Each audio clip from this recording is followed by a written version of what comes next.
हम तोरा के घरे जाके कहनी है तो तेजी डेरा जमा दिली है। बाबूजी भाई का सोचिलो रे? माय डियर सैया जी, उ लोग तो हमके अपन बहू मान देले बा, खाली रहो अंड संड सोचतन। हम का सोचतनी बताई? और तनी किसके धरी हम बतावतनी।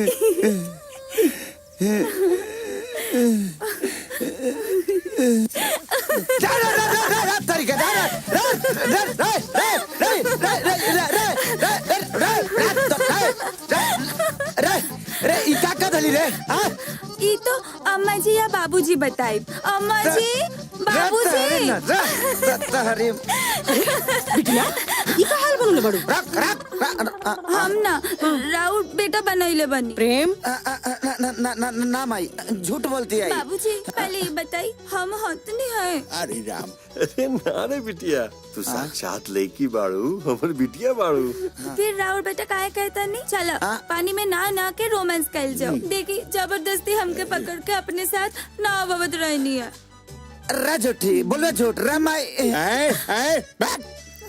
प्रेम चुप, थारी भेजल दे के तार सबे बदमाशी के सबूत दे रहा। मोहन, हाँ पाहुन अब देरी मत करा, निकलवा दे कर सबके बियाह के मुंह। हाँ एकदम पक्का। बाबूजी कब के निकलवाई? कब के निकलवाई? यही महीना के निकली। चलो हाँ चली पाहुन चली, ई कातरा चकोड़ा हम जानते नहीं एकरा के। बहुत ढेर दिन बा, कुछ करी के पड़ी। तो चिंता मत कर राजू, ये भी हुई सब। बाबूजी, अरे तो बाबूजी हाँ अब रांगी लगे तो हम जाते नहीं सोते। जा सूत जा। सोते जाता नी जी? ना क्रिकेट खेले जाता नहीं। अकेले? ना तोरा भूतनी के संगे। जब ओरिजिनल चीज लगे बा तो भूतनी के पेड़ में काहे ला पड़ल बानी? करबो ना टांकी ना भागबो। ए सैया जी, आज भागे वाला ना, रात भर जागे वाला काम करे के बा। अपना कमरे में ले चली, चाहे हमारा कमरे में चली। बाबूजी अरे बेशरम तनी शरम तक कर। सब बेशरम हो गइल बानी। हमके कहता नहीं हमारे साथ सूते थे, बिना शादी पहले हम यहाँ के साथ कैसे सूते सके? बाबूजी झूठ के खानदान से बिलोंग करती है, झूठ बोलती है। हम ही सब झूठ बोल। मोहन, हाँ जितना जल्दी हो सके शादी के तारीख निकलवाओ। हाँ जीजू। बाबूजी हाँ ई महीने में कब तक के? 25 तारीख बेटा। अभी बहुत दिन बा, टाइट करी के पड़ी।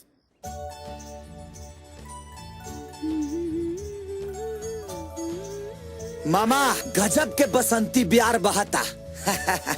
देख तूफान आ रहा बा। अरे बाप, हो गइल बांटाधार। बाबूजी आई खाना खा ली। अरे बिटिया तोरा यहाँ आवे के का जरूरत रहे? बाबूजी बाद में ये सब तो हमरे ही करी के बा। अभी से ही से प्रैक्टिस शुरू कर देनी। ये ठीक बा, अच्छा कहले तू।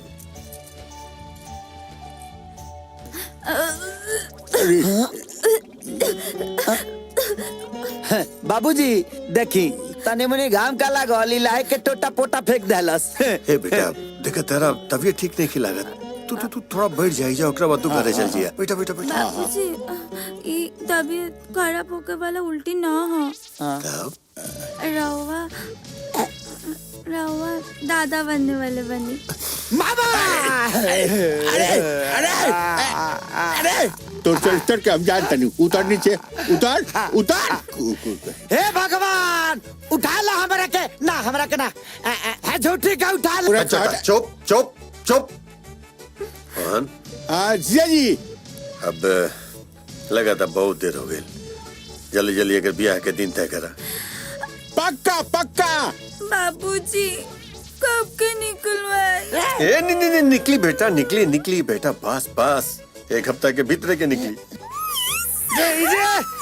रे तारी माई के पर्रा कर रे।